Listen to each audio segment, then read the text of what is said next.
এবার দেখো আমাদের যেটা চলে আসলো সেটা হচ্ছে 3.3 পুরো চ্যাপ্টারটা হচ্ছে কি ভিত্তিক ভাইয়া? 3.3 পুরো চ্যাপ্টারটা হচ্ছে, আমি এখানে একটু পাশে লিখি যে পুরাটা হচ্ছে ক্ষেত্রফল। তো ক্ষেত্রফলের যে সূত্রটা আমি একটা দুটো অঙ্ক করলে তোমাদের ক্লিয়ার হয়ে যাবে, এটা সবাই জানো, 19-এও ছিল। দেখো এখানে তিনটা বিন্দুর স্থানাঙ্ক দেওয়া আছে, তিনটা বিন্দুর ভিতরে দুইটা টার্ম কিন্তু আননোন, একটা হচ্ছে টি, এই টিটা আননোন। এইটা দ্বারা যে ত্রিভুজটা হয়েছে সেই ত্রিভুজের ক্ষেত্রফলটা দেওয়া আছে, কত দেওয়া আছে? 19 সমস্ত হাফ। এটাকে আমরা যদি একটু ভেঙে লিখতে পারি 38 তো 39 ভাগ হচ্ছে 2, এটা আমরা লিখতে পারি। ওকে, তাহলে আমরা প্রথমে এবিসির একটা ক্ষেত্রফল বের করব, ত্রিভুজ এ বি সি এর ক্ষেত্রফল। তো ক্ষেত্রফল হচ্ছে হাফ ইন্টু, তুমি এ বিন্দুর স্থানাঙ্ক দিয়ে স্টার্ট করবা 3 4, ঘড়ির কাঁটার দিকে বা বিপরীতে 2t5, তারপর কত 6t, আর যেটা দিয়ে স্টার্ট করবা সেটা দিয়ে শেষ করবা। এইটা হচ্ছে কত ভাইয়া? 39/2। এবার এখান থেকে কিন্তু আমি 2 আর 2 বাদ দিয়ে দিতে পারি। আমি যদি এখান থেকে ক্ষেত্রফলটা বের করি সেটা হচ্ছে, এই তো জানো তো যে এইগুলোকে আগে গুণ করে যাব, তো হচ্ছে 15, তারপর হচ্ছে 2t², তারপর হচ্ছে 24, মাইনাস হচ্ছে 8t, প্লাস হচ্ছে 30, প্লাস হচ্ছে 3t। এই যে এখান থেকে তুমি হচ্ছে মডুলাসটা অবশ্যই রেখে দিবা, ইকুয়াল টু হচ্ছে কত? 39। ওকে, এবার এখান থেকে যদি আমি হিসাবটা একটু ক্লিয়ার করি, দেখো কত আসে। সো 15 2t², আচ্ছা আমি একটু ভেঙে লিখি, 15 প্লাস হচ্ছে 2t²,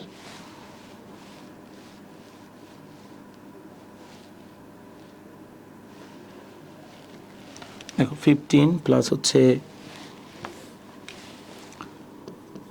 2t² plus 24 minus 8t minus 30 minus 3t সমান হচ্ছে 39। তবে অবশ্যই এখানে একটা মডুলাস দিবা। তাহলে এখানে কত হচ্ছে আমার? 2t², 8 3 11t 24 প্লাস হচ্ছে 15 মাইনাস হচ্ছে 30, তাহলে যেটা আসে সেটা হচ্ছে 9 সমান হচ্ছে, মডুলাস উঠে গেলে হবে প্লাস মাইনাস 39। এবার ফার্স্টে যখন তুমি ধনাত্মকটা নিবা তখন যেটা হবে যে 2t² মাইনাস হচ্ছে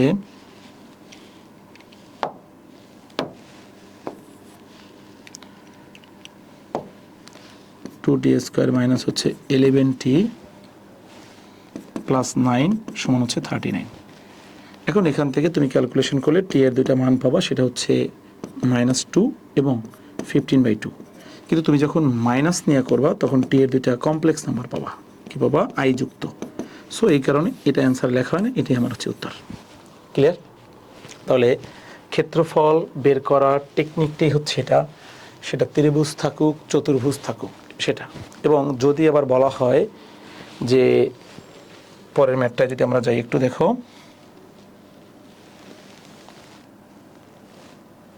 পরের ম্যাথটায় যদি একটু যাই, দেখো এখানে বলা হয়েছে কি যে আমার এর মান কত হলে এই স্থানাঙ্ক অর্থাৎ বিন্দু তিনটি একই সরলরেখায় অবস্থিত হবে। তো তুমি যেটা করবা সেটা হচ্ছে একই সরলরেখায় অবস্থিত হওয়ার শর্ত হচ্ছে তাদের ক্ষেত্রফলটা শূন্য। তো ক্ষেত্রফলটা কীভাবে বের করবা? a 2 - 2a on - a 2a -4 - a 6 - 2a এবং a 2 - 2a, একই সরলরেখা মানে ক্ষেত্রফল 0। এখান থেকে যদি তুমি আবার আগের মতো ক্যালকুলেশন করো, এইগুলোকে হচ্ছে গুণ করলা, এগুলোকে হচ্ছে গুণ করলা, পরে হচ্ছে আবার এই যে পরে হচ্ছে তুমি এগুলোকে গুণ করলা, এই যে এগুলোকে তুমি গুণ করলা।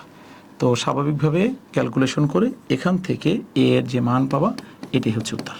তো সেই মান দুটা কত আসবে? একটা আসবে হচ্ছে হাফ আর একটা আসবে হচ্ছে -1। তো একই ক্ষেত্রফলের প্রসিডিউর। ক্লিয়ার? এবার দেখো এখানে হচ্ছে এটা,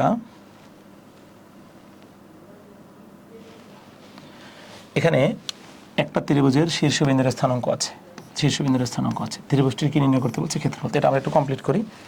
তাহলে দেখো আমি হচ্ছে ফার্স্টে half t plus on divided by হচ্ছে one, 2t plus on divided by হচ্ছে 3, 2t প্লাস 2 ডিভাইডেড বাই হচ্ছে 2t,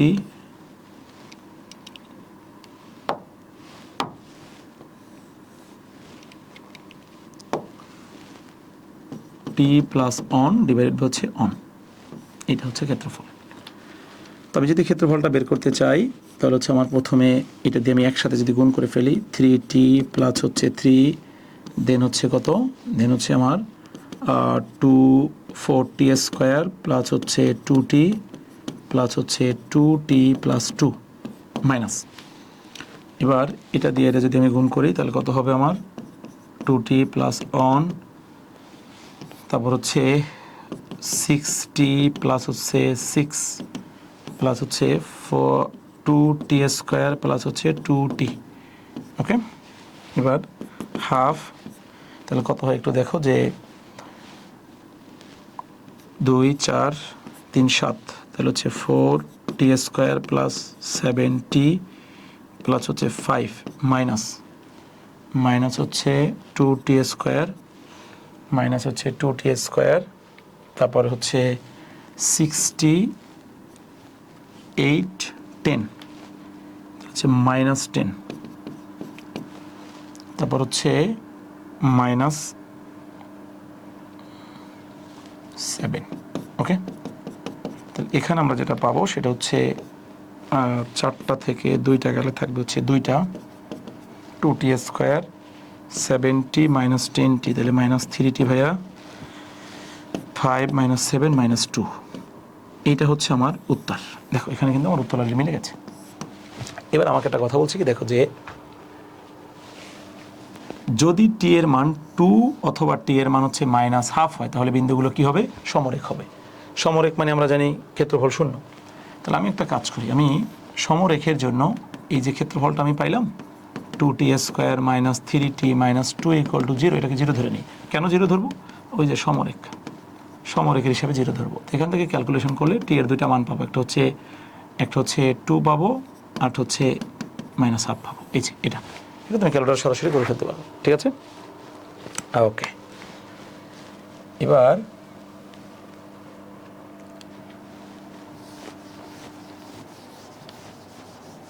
দেখো খুবই গুরুত্বপূর্ণ একটা ম্যাথ, যে এবিসি ত্রিভুজের 3টা শীর্ষ আছে।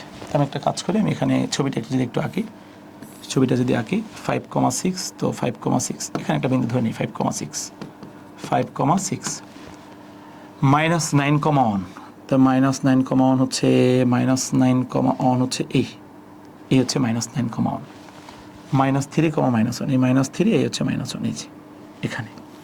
তো আমি হচ্ছে এই যে ত্রিভুজটা আমি পাইলাম, তাহলে এটা এ বিন্দু ধরো, এটা হচ্ছে বি বিন্দু, আর এটা হচ্ছে সি বিন্দু। এই যে আমি এখন এভাবে ঘুরবো, তাহলে বি বিন্দুটা কত ছিল, মাইনাস 9,1, আর এটা ছিল মাইনাস 3, মাইনাস 1। ওকে, এবার আমাকে বলছে প্রথমে কী বের করতে বলছে, ত্রিভুজটির ক্ষেত্রফল। তো ত্রিভুজটির ক্ষেত্রফল আমরা বের করি, 5 6 মাইনাস 9 অন মাইনাস 3 মাইনাস 1 এবং 5 6 ক্ষেত্রফল যদি আমরা বের করি তাহলে কত হবে, দেখো ক্ষেত্রফল হবে 5 প্লাস হচ্ছে 9। চেষ্টা করবো কি যে ছোটো ছোটো কাজগুলো ক্যালকুলেটর ছাড়া করো, তাহলে যেটা হবে যে ভবিষ্যতে ইউনিভার্সিটির এক্সামগুলোর ক্ষেত্রে চর্চাটা থাকবে। মাইনাস 18 মাইনাস 54 মাইনাস 3 মাইনাস 5, তো হাফ 9 যোগ 9 আর 9 5 হচ্ছে 14, 14 থেকে 18 যাবে মাইনাস 4, মাইনাস 54 আর 3 হচ্ছে 57, 57 আর 5 হচ্ছে 62, 62, তো 62 মাইনাসে মাইনাসে প্লাস, তাহলে 62 থেকে যদি 4 চলে যায় তাহলে কত থাকবে, 58, 58 ভাগ হচ্ছে 2, 29, এত বর্গ একক। এ পর্যন্ত ইজি। এই সাহায্যে এর সাহায্যে এর বলতে কিন্তু এখানে বোঝানো হয়েছে কি জানো, এর বলতে বোঝানো হয়েছে এই যে তুমি ক্ষেত্রফলটা পাইলে না ভাইয়া, এই যে ক্ষেত্রফলটা পাইলা, এই যে ক্ষেত্রফলটা তুমি পাইলা, এই ক্ষেত্রফলটা যে পাইলা, এই ক্ষেত্রফলের মাধ্যমে আমাকে কি বের করতে বলছে, আমাকে বের করতে বলছে যে এ বিন্দু থেকে বিসি এর উপর অঙ্কিত লম্বের দৈর্ঘ্য। তো এই বিন্দুটা কই, এই যে বিন্দু, এই বিন্দু থেকে বিসি এর উপর অঙ্কিত লম্ব, এই যে অঙ্কিত লম্বটা, আমি এটা কাজ করি, এটাকে ডি ধরে নিই, এ হচ্ছে আমার বিসি। তাহলে আমার বিসির দূরত্বটা যদি আমি একটু বের করতে চাই, কত হয় দেখো তো বিসির দূরত্ব, তাহলে -9 + 3 স্কোয়ার, তারপর হচ্ছে 1 + 1 স্কোয়ার, তার মানে কত হলো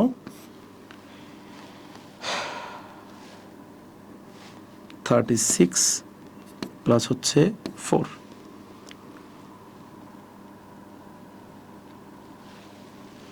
ওকে, তার মানে হচ্ছে 40, এটা হচ্ছে বিসি। এবার আমি যদি এখানে আই যে ক্ষেত্রফল, ক্ষেত্রফল সমান হাফ ইন্টু ভূমি, তো ভূমিকে বিসি, উচ্চতা, উচ্চতাকে ডি, তাহলে হাফ ইন্টু বিসি কত বলো, বিসি হচ্ছে 40 আর ডি কত বের করতে চাই, এই পাশে কত 29, এখান থেকে ডি এর যে মানটা আসবে ওটাই হচ্ছে এত একক, ওটাই হচ্ছে ডি বিন্দুর উত্তর। ক্লিয়ার কথাটা আমার? তার মানে হচ্ছে প্রথমে আমি কি বের করলাম, ক্ষেত্রফল বের করলাম, ক্ষেত্রফল বের করার পরে ওই ক্ষেত্রফলকে ইউজ করে এই বিন্দু থেকে বিসি এর উপর অঙ্কিত লম্ব। আচ্ছা, আমাকে যদি বলা হতো যে বি বিন্দু থেকে এসি এর উপর লম্ব একই, সি বিন্দু থেকে এ বি এর উপর লম্ব একই, প্রসিডিউরে আমি সলভ করতাম। ক্লিয়ার? পরের অঙ্কটা হচ্ছে, দেখো পরের অঙ্কটা হচ্ছে তোমার এখানে কি এই সেম কোশ্চেন, দেখো পরের অঙ্কটা হচ্ছে সেম কোশ্চেন, পরের অঙ্কটা হচ্ছে সেম কোশ্চেন। পরের অঙ্কটা কি বলছে দেখো, এবিসি ত্রিভুজের 3টা শীর্ষ দেওয়া আছে, ত্রিভুজটির ক্ষেত্রফল নির্ণয় করতে বলছে এবং এর সাহায্যে মানে ওই ক্ষেত্রফলের সাহায্যে বিসি এর উপর অঙ্কিত লম্বের দৈর্ঘ্য নির্ণয় করতে বলছে। ক্লিয়ার? এবার আমাদের হচ্ছে 6 নম্বর অঙ্কটা, এটা খুবই গুরুত্বপূর্ণ অঙ্ক। 6 নম্বর অঙ্কটা আমরা একটু চেষ্টা করি এটাকে পুরোপুরি সলভ করার। তাহলে দেখো এখানে হচ্ছে বলা হয়েছে কি যে আমরা 3টা ভাগ করে ফেলি ম্যাথটাকে। এখানে বলা হয়েছে এবিসি ত্রিভুজের 3টা শীর্ষ, তাহলে আমি প্রথমে একটা এবিসি ত্রিভুজ এঁকে ফেলি। এ হচ্ছে 4, -3, বি হচ্ছে 13, 0 এবং সি হচ্ছে -2, 9। এটা হচ্ছে আমার এবিসি ত্রিভুজের 3টা বিন্দু। এই ত্রিভুজের মধ্যে 3টা বিন্দু আছে, একটা বিন্দু ডি বিন্দু, একটা বিন্দু এফ বিন্দু, ই বিন্দু, আর একটা বিন্দু হচ্ছে এফ বিন্দু।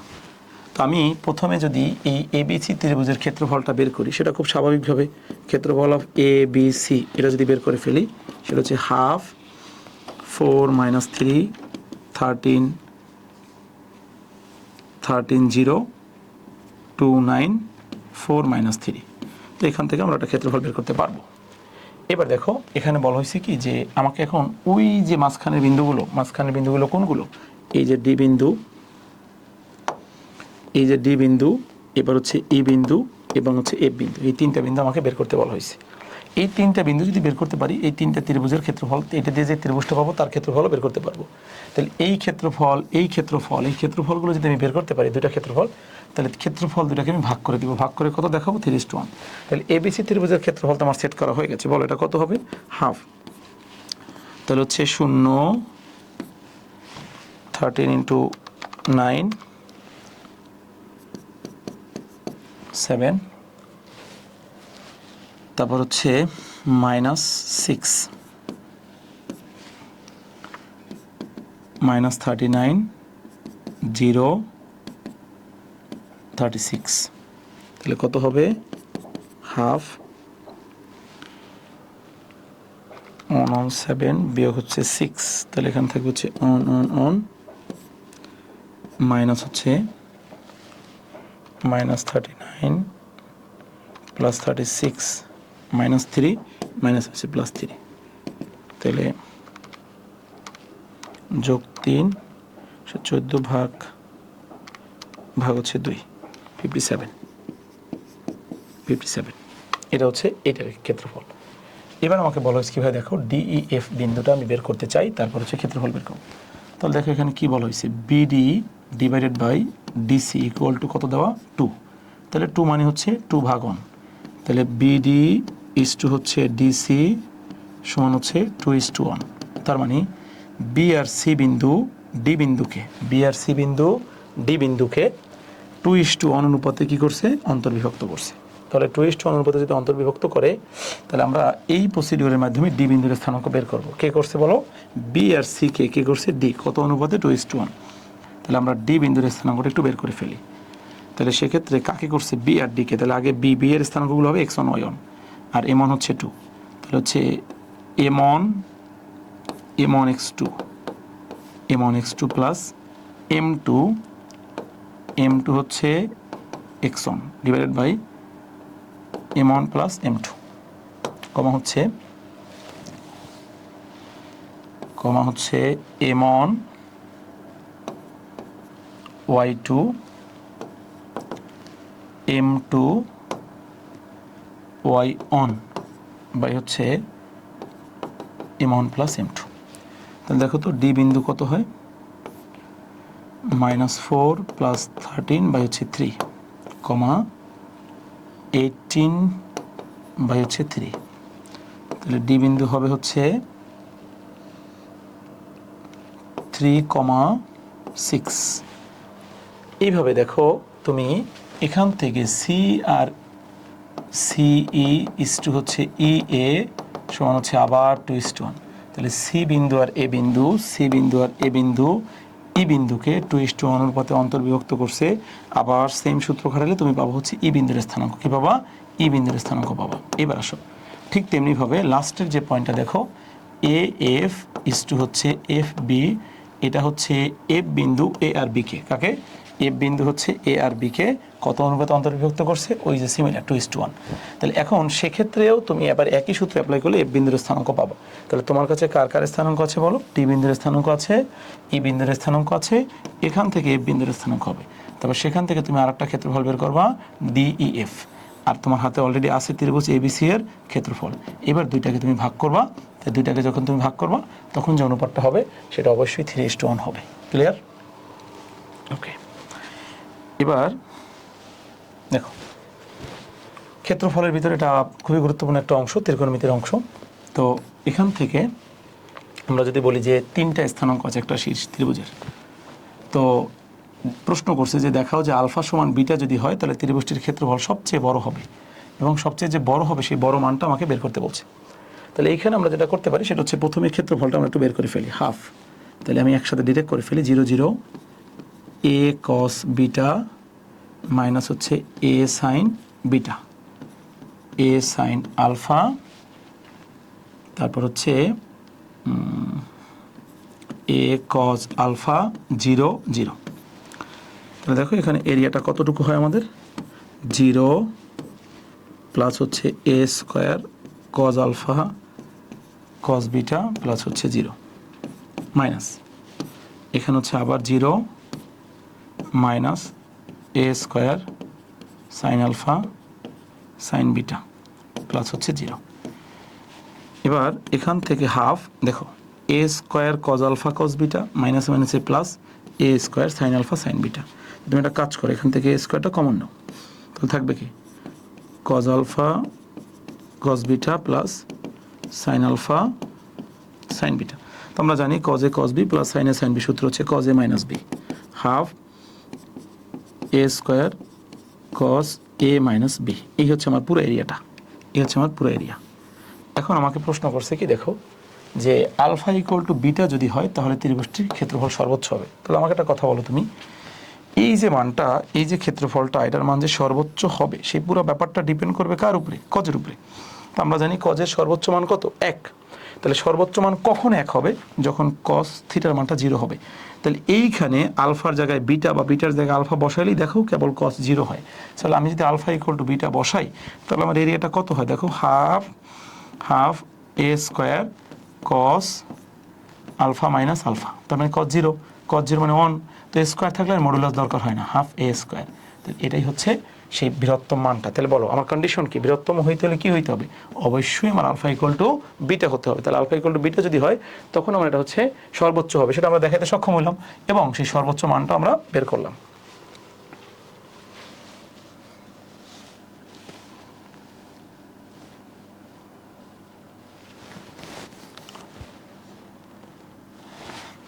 ভেবে দেখো, এটা এই এ বি সিডি চারটা বিন্দুর স্থানাঙ্ক নির্ণয় করতে বলছে। স্থানাঙ্ক নির্ণয় করতে বলছে সিডি রেখা এ বিকে যে অনুপাতে বিভক্ত করে। তাহলে CD Rekha A bike সিডিকে A B রেখা যে অনুপাতে, তো যে রেখা বিভক্ত করবে সেটাকে কমন ধরবা। তাহলে বিভক্ত করছে এ বি, তাহলে তুমি একটা কাজ করো, এখানে এ বি সি একটা ক্ষেত্রফল আর এ বি ডি একটা ক্ষেত্রফল, এই যে দুইটা ক্ষেত্রফল বের করবা। তাহলে দুইটা ক্ষেত্রফল বের করার পরে ক্ষেত্রফল দুটাকে ভাগ দিবা। ক্ষেত্রফল দুটাকে যদি ভাগ দাও তখন যে অনুপাতটা পাবা ওটাই হচ্ছে উত্তর, মনে থাকবে। তাহলে আমি আরেকবার বলছি, একটা রেখা আর একটা রেখাকে বিভক্ত করার সিস্টেম বা কন্ডিশনটা হচ্ছে যে রেখা বিভক্ত করবে সেই রেখাটাকে, সেই রেখার স্থানাঙ্ক দুটোকে কমন ধরে বাকি ওই যে রেখাকে বিভক্ত করবে তার যে দুটা বিন্দু, দুটাকে তুমি আলাদা আলাদা নিয়ে আলাদা আলাদা দুটো ক্ষেত্রফল তুমি বের করতে পারবা। আলাদা আলাদা দুটো ক্ষেত্রফল বের করে ক্ষেত্রফল দুটোর অনুপাত করবা, সেই অনুপাতটা করবা, ভাগ করলে যেটা পাবা অত অনুপাতে তারা একে অপরকে বিভক্ত করবে। ক্লিয়ার?